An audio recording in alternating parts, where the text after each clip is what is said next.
The countryside, years after the war. A quiet seaside village. The wind carries salt and silence. Autumn leaves fall down the old stone path. The sea murmurs as if a longing refuses to die. Time has not ended the war. It has only buried its echoes beneath the rhythm of the waves and the whisper of the wind. The world has moved on. The cities have been rebuilt. Laughter has returned to the streets.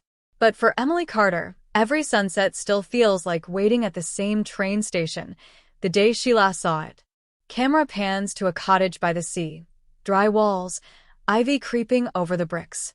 Inside, the light is warm and golden. A kettle whistles softly in the background. Emily sits by the window. Her hair is silver now, tied in a loose bun. Wrinkles mark her face like delicate brushstrokes of time, gentle, not ruthless.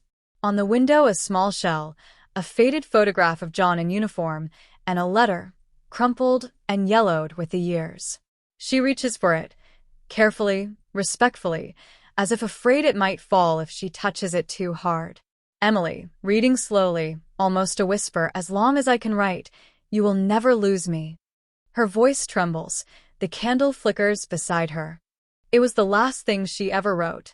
A promise signed on hope, stamped on time, one she never believed in. While others found it locked in tombstones and medals, Emily found it in the sound of paper unfolding, the smell of old ink, and the weight of the name she had whispered before she fell asleep.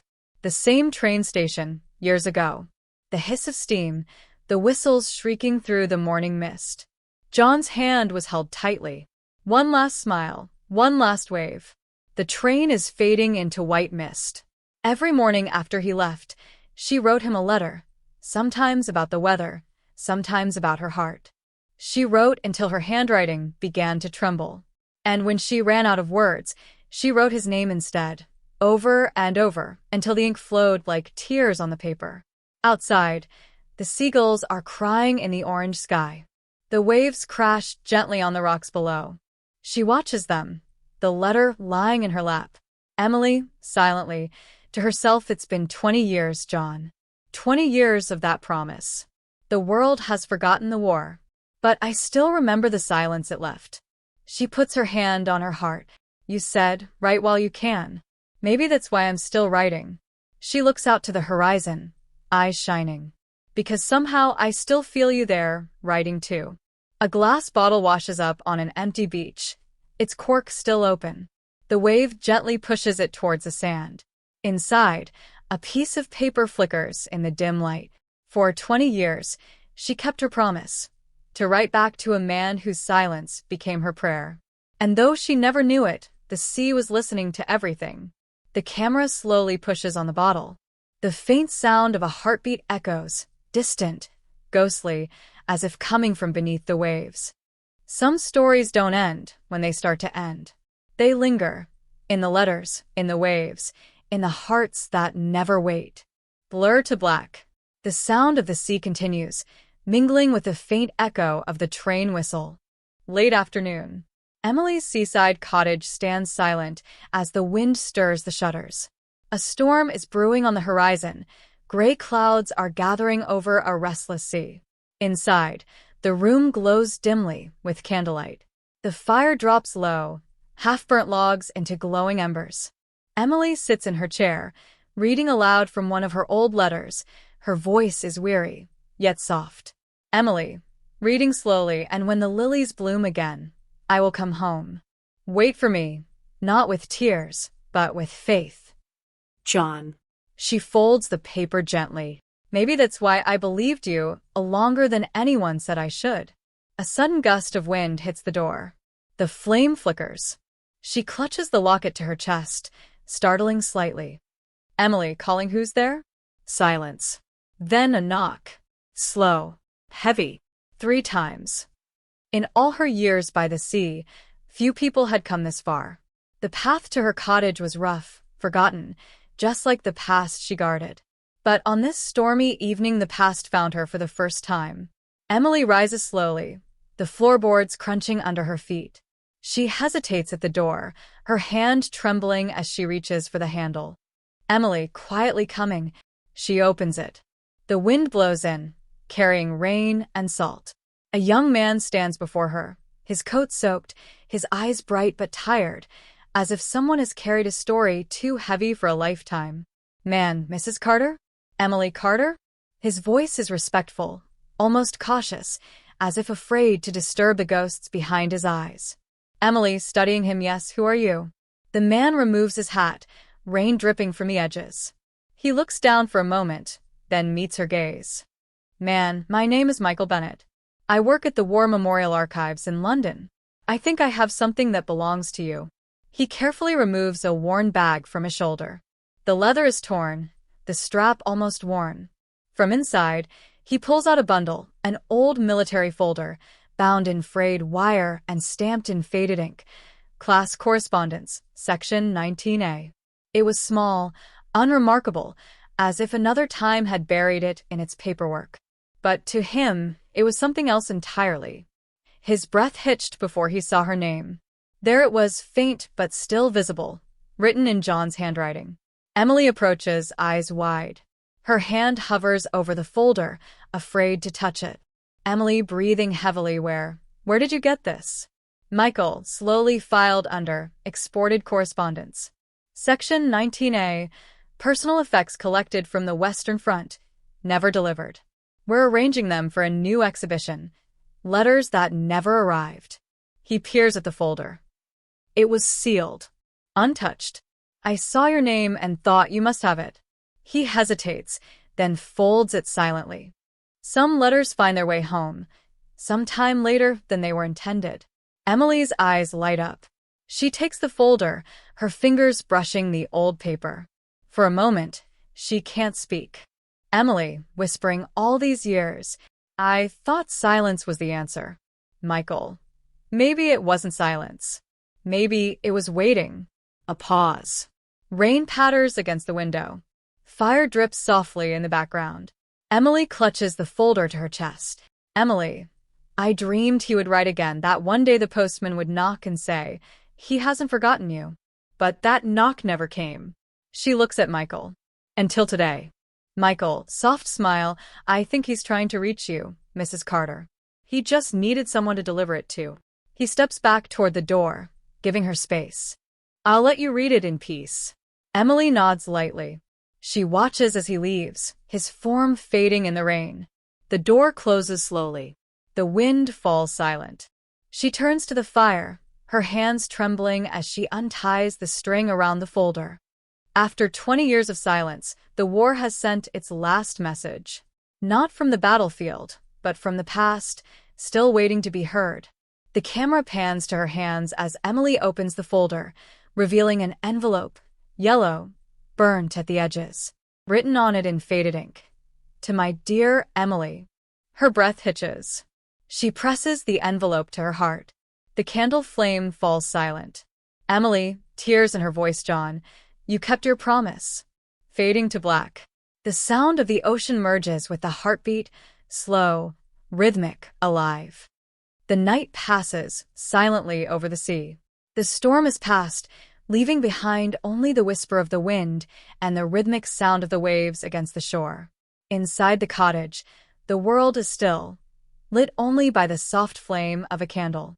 The camera slowly pans across the room, the stacks of unsent letters on the mantelpiece, the blurred image of a soldier in uniform, the same locket glowing faintly on Emily's chest. For 20 years, Emily Carter wrote letters to silence, to a name carved in marble, to a promise made under a cloud of steam and sorrow. Now silence had finally written back. Emily sits at her small wooden desk. Her hands tremble as she traces the edges of the envelope. The paper rips gently, delicate, almost sacred. The hands that once held her in love now tremble to hold her words. Every layer of this letter held the breath of life frozen in time. Camera moves in for a close-up. We see her eyes sparkle as she carefully opens the flap. The candle flickers. The air outside echoes like a ghostly lullaby. She slowly opens the letter. The ink is blurry but legible. Her lips part slightly, whispering his name before the words form. Emily, whispering John. Camera fades to a soft overlay. The inked words dissolve into her voice, echoing through memory.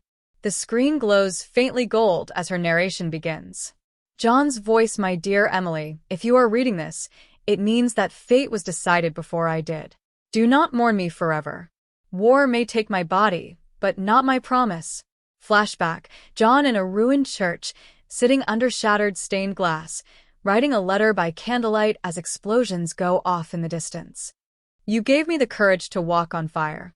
And every time I thought I couldn't take another step, I saw your face. And I did.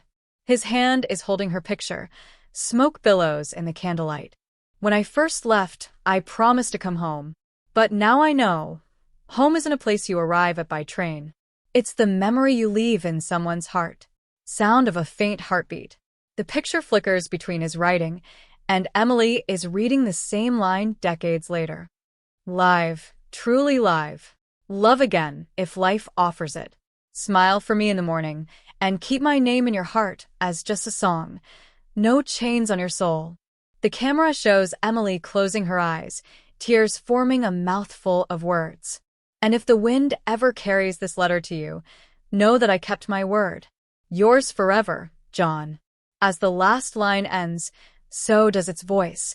It is replaced by the distant echo of artillery, then silence. The only sound left is the soft ticking of the clock and the sighing of the sea outside. The war ended long ago, but for her, time stood still. Until now. Emily's tears fall silently onto the page. She does not cry. It is the silence of someone who has finally found the answer she has waited for all her life. Emily, softly, you always kept your word. She traces his signature, her fingers trembling at the last stroke of ink, as if she were feeling the warmth of his hand as time passed. The camera cuts to a flashback montage, brief, dreamlike, smiley face. The train station, years ago, steam rising between them. Her hand pressed against the window as the train pulled up. She stands alone, the wind catching her hair. The same sky, now visible from her cottage window. Old, soft, endless. Some loves never end. They only change form, from voice to memory, from promise to prayer. Emily places the letter gently on the table. She gets up, walks to the window. The sea shines, silver under the moonlight. Behind her a single candle flickers. Its flame bends in the wind, but never goes out. Her reflection overlaps with John's in the window, his blurred image next to her, smiling softly, as if at peace. Emily, whispering, I waited, John. Maybe I should have waited longer. But now, I think it's time. The wind lifts the edges of the letter. It flutters again, as if it were breathing too. She takes the locket from her neck and opens it, one side with her picture, the other blank. Carefully, she folds a small piece of the letter and puts it inside. Emily, gently, so you'll never be away again. She closes it with a faint click, final, but peaceful. In the quiet corners of the world, where grief lasts longer than war, a letter can still find its way home, even when the hands that wrote it are gone. Emily looks out to sea, the wind blowing her hair, the candlelight flickering behind her. The sound of the waves rises, mingling with the faint echo of the beating of the heart. Then the silence is over. Some letters are not late. They arrive when night is falling on the coastal village. Raindrops drip softly from the windows. Inside the small cottage, the air is warm, lit by the faint glow of a dying fire. The room smells faintly of sea salt, paper, and ash, as if time itself has taken up residence here. Emily and Michael sit opposite each other at a wooden table. Between them lie the scattered fragments of life, photographs in sepia tones, rusty medals, folded telegrams, and letters that seem to breathe when touched. Camera. Dolly slowly over Emily's hands, tracing the edges of an old black and white photograph. John in uniform, smiling, his eyes full of youth and promise. Michael. Quietly, my grandfather served in this battalion. He used to talk about a man named Captain John Carter. Said he saved his life during the attack near Arras. Emily's breath hitches. She looks up quickly, disbelief softening into a fragile hope. Emily, your grandfather, was he Private Collins? Michael pauses, eyes shining with wonder. Then he nods slowly, as if the pieces of a long puzzle are finally clicking into place. Michael. Yes. Thomas Collins. He died 10 years ago. But before he died, he used to tell me stories about a captain who had courage in his voice and kindness in his eyes. Emily leans back in her chair, a trembling hand covering her mouth. The tears continue unabated. Emily, barely whispering, John wrote about him. He said Collins reminded him of the little brother he never had. She lets out a shuddering breath, a mixture of sorrow and tenderness, and looks into the fire, as if life itself flickers there. Michael, softly, Grandpa told me once during that last attack, a shell hit near their trench. He said someone shielded him, pulled him under when the explosion hit. When he woke up, he was alive, but the person who saved him was gone. Pauses of silence. Only the fire flickers. Emily, quietly, distantly, they didn't even find his body. Only his name, carved into the stones, as if silently promised. The camera rests on her face. The soft lines of age are illuminated by the orange light. Behind her, the window shows the restless glow of the sea under the moonlight. 2 generations sat at a table, not with blood, but with memory. Through a letter that refused to die, and a promise that endured decades of silence. Michael looks down at the folder between them. John's letter lies on top of it.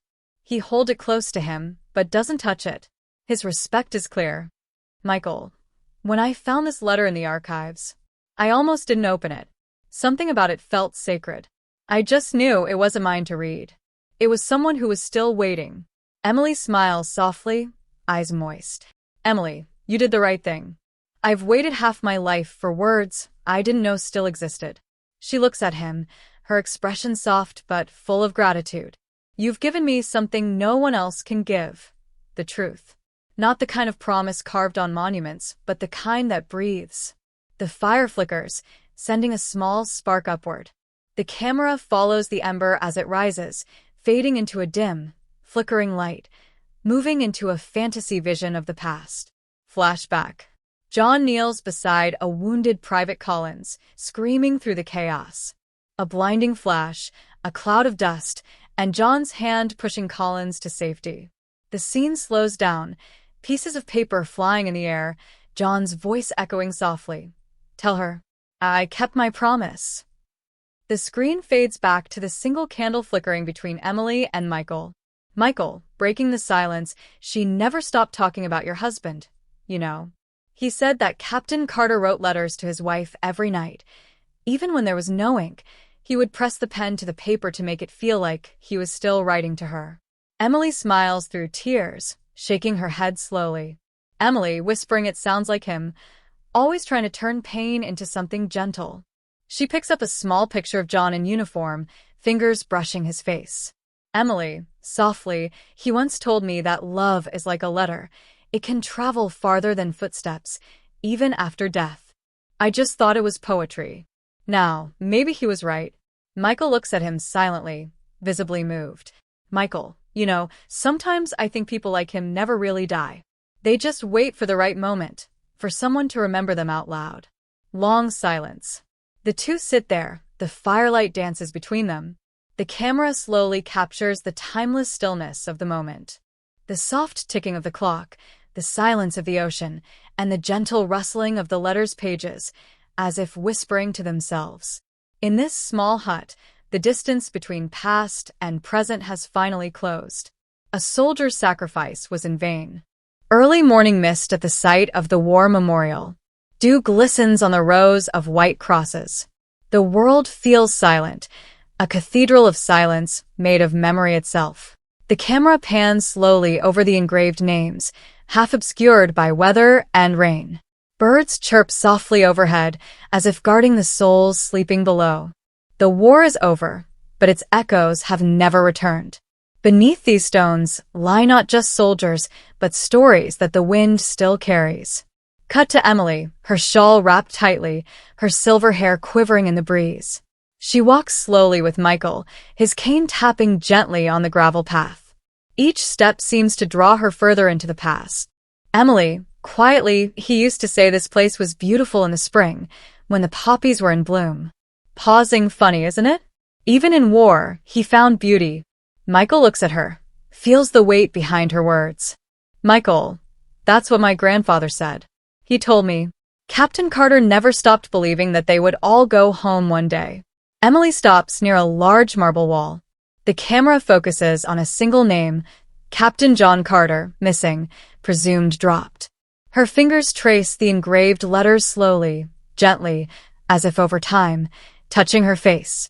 Emily, barely above a whisper, she hated that word. Missing. She said that no soul ever truly disappears, just changes its address.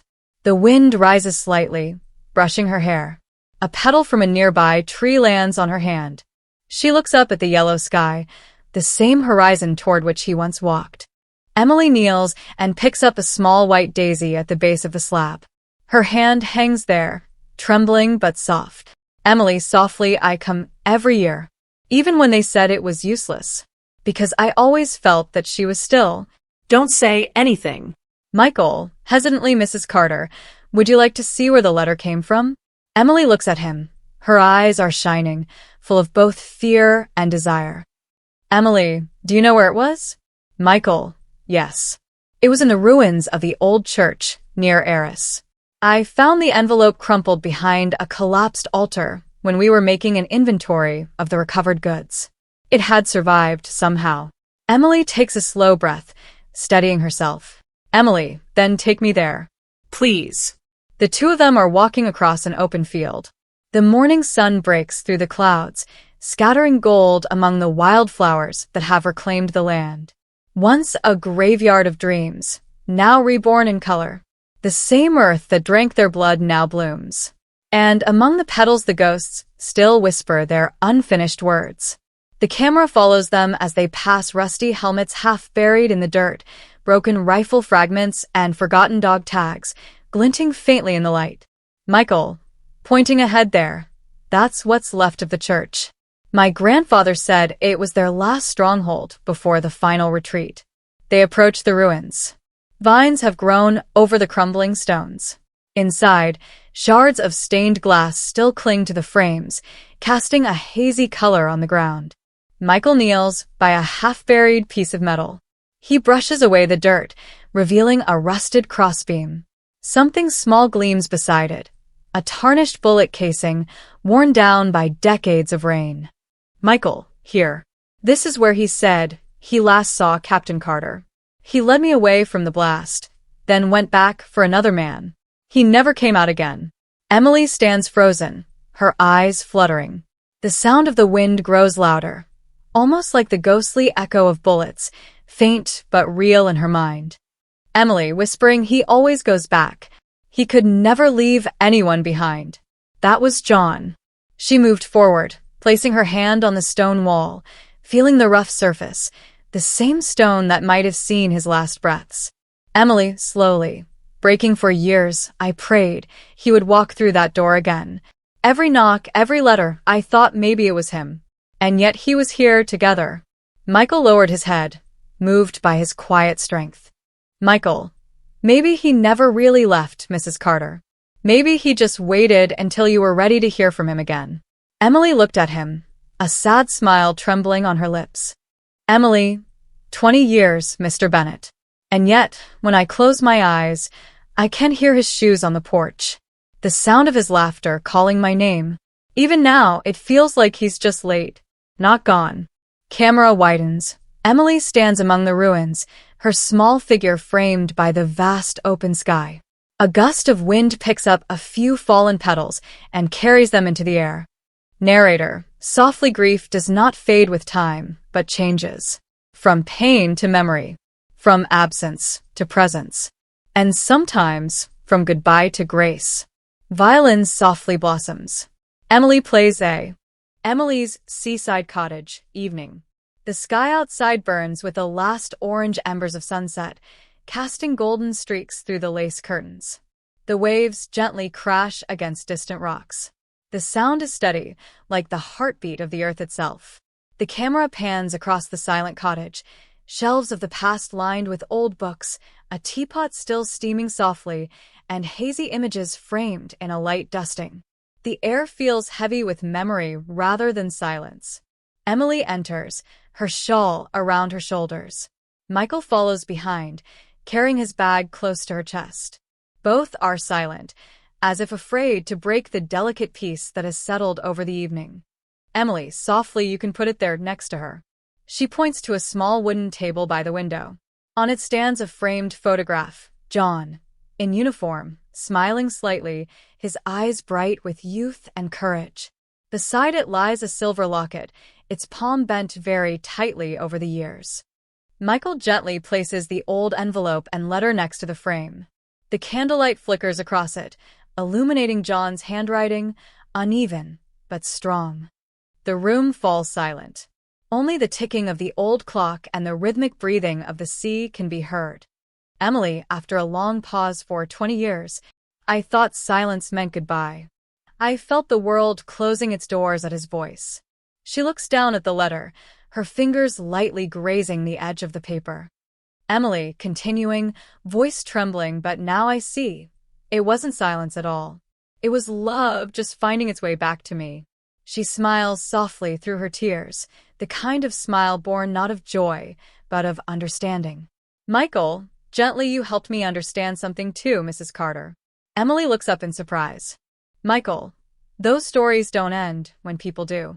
They just wait for someone to listen. Emily's eyes light up. She studies him, sincerity in his tone, reverence. In that moment, he feels less like a stranger and more like someone chosen by fate to deliver some final message. Emily, quietly, John would love you, Michael. They always said that history isn't about dates and battles. It's about the people who loved through it. Michael smiles humbly. Michael, he sounds like he was more of a poet than a soldier. Emily, smiling slowly, they were both. A man who fought wars and still believed in flowers. The camera slowly pans across the room, framed letters, medals, and a typewriter that clicked once late into the night. Everything feels alive with the echoes of a long-dead conversation. Michael moves toward the door, his hand resting on the frame.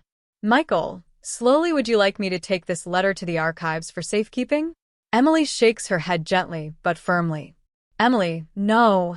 It's right here, right where it was always meant to be. She glances at John's picture. Emily, whispering home. Michael nods respectfully. He understands. He opens the door slowly. The sound of the wind and the sea comes in, cool, endless, eternal. Michael, thank you for allowing me to bring it back to where it belongs. Emily, smiling warmly, no, Michael. Thank you for finding what the world forgot. He hesitates, as if to say more, but decides not to. Instead, he nods again and leaves quietly, closing the door behind him. The camera lingers on Emily as she turns to the window. She sits down in her old wooden chair, facing the sea, the same place where she had waited for his letters decades ago. The candle beside her burns, its flame flickering but never dying. Narrator, soft, reflective, she didn't need answers now, just peace. For love, once written in truth, never fades. It only waits until the heart is ready to read it. Emily picks up the letter again, opens it slowly. Her eyes trace the words, but this time, her tears are different, soft, clear. She runs her fingers over the ink, as if remembering it for the last time. She takes a deep breath, then carefully places the letter next to John's picture. The camera focuses on the image of him in her hand. Emily, whispering, my dear, you came home. In every way that mattered. The sound of the waves rises, mingling with a faint beating of the heart, slow, rhythmic, peaceful.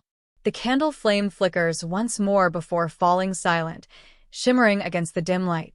The camera pans slowly away, over the letter, the picture, the flame, before moving to the window. Outside, the sky has turned violet and gold. The sea shimmers, reflecting the last light of day. Narrator, last line of the scene, and so, the letter finally finds its home, not in her hand, but in her heart. The beach at sunset. The sky burns with shades of gold, rose, and amber. The waves lapping softly against the sand. Seagulls cry softly in the distance.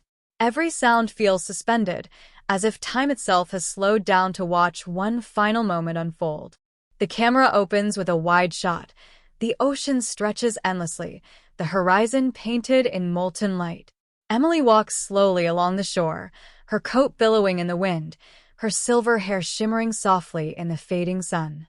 In her hand, she carries a small glass bottle. Inside, the letter to be read that has been waiting for years. Her shoes leave faint impressions in the wet sand, quickly erased by the waves running over her feet. Once, she had stood on this very beach, waiting for the tide to bring her home. At that time, the sea was a thief. It took so much and returned so little. But tonight, she walks not in sorrow but in gratitude. The camera is close to her face. Her eyes sparkle, but they no longer tremble with sorrow. The years have made her pain somewhat calm, a peace she never thought she would find. She stops where the wave reaches her feet. The wind rises, playing with the hem of her coat. Sunlight flickers across the glass bottle in her hand. The letter inside lights up like a flame. Emily, gently, to the sea you took him once, but you brought him back too in your own way. She kneels, the surf swirling gently around her hands. Her fingers tighten slightly around the bottle, hesitantly, as if this small vessel holds back every heartbeat she has ever shared with John. Close-up shot, her reflection in the water, now old, yet radiant, covered in the colors of the sunset. The same girl who once waved at the departing train now kneels before that same horizon, no longer waiting, but letting go. Now, she sends him out to sea, not as goodbye, but as thanks. Emily smiles softly, pressing her lips to the glass one last time before tossing the bottle into the tide. The waves accept it gently, before slowly pulling it away, rocking it back and forth. Camera follows the bottle as it emerges, spinning, catching streaks of sunlight on its surface. Cut to flashbacks, memories shimmering like film reels at the edges. Flashback 1. Train station. Young Emily in her yellow coat, holding John's hand as he whistles. John, smiling softly, as long as I can still write, you'll never lose me. His voice fades into the next scene. Flashback 2. Battlefield. John ducks under fire, rescuing Private Collins. The same letter slips from his pocket, drifts away in the wind, disappears in the smoke. Flashback 3. Emily years later at her window, writing by candlelight, her face bright with hope, whispering her name into the night. Flashback 4. Michael is handing her the letter, his trembling hands opening it under the soft glow of the candle. Each flash blends seamlessly into the next, the years weaving together like pages in a long, unfinished story. Back to the present. The bottle is now a small speck in the distance, shimmering under the dying sun. Emily watches it until it merges with the golden horizon. Emily, voiceover. Quiet but determined, some promises survive bullets, but not fate. Her voice breaks slightly, not in sorrow, but in reverence. She looks out to the horizon, the wind brushing tears from her cheeks. Narrator. Yet fate, to the love that remembers, can't be silent. The sea shimmers as the sun sinks. The reflection of the light dances in the water, like gold nuggets, or souls set free. Camera shifts to a slow aerial shot. The waves spread endlessly. The bottle drifts far and wide until it becomes one with the sea's glow. Soft orchestral swell. Violins rise, then fade into silence. The sound of the waves fills the screen, rhythmic and eternal. Cut to, Emily stands, her silhouette framed against the blazing sky. The wind lifts her hair as she looks out, her eyes peaceful, her expression soft, almost smiling. Narrator, final monologue, emotional and cinematic. He didn't come home the way she had hoped. But his words worked, and in them, she found every heartbeat, every promise, every tomorrow they had ever shared. No. Love didn't die on the battlefield. It just took the long way home. The camera slowly pans across the waves, then back up. The sun is now a brilliant ember touching the horizon. The screen glows gold, then slowly fades to a soft darkness. On the black screen, the sound of a faint heartbeat returns, slow, steady, like the pulse of memory itself. And so, even fate couldn't silence love. It finally found its way home. Fade. Soft piano melodies ticking away, Sam. Nighttime on this same beach. The sky has turned deep purple. The stars are just beginning to appear. The waves whisper softly under the moonlight. The camera opens with a wide shot. Emily stands where the waves meet the sand, her form outlined in silver light. The sea stretches endlessly before her, calm now, as if listening.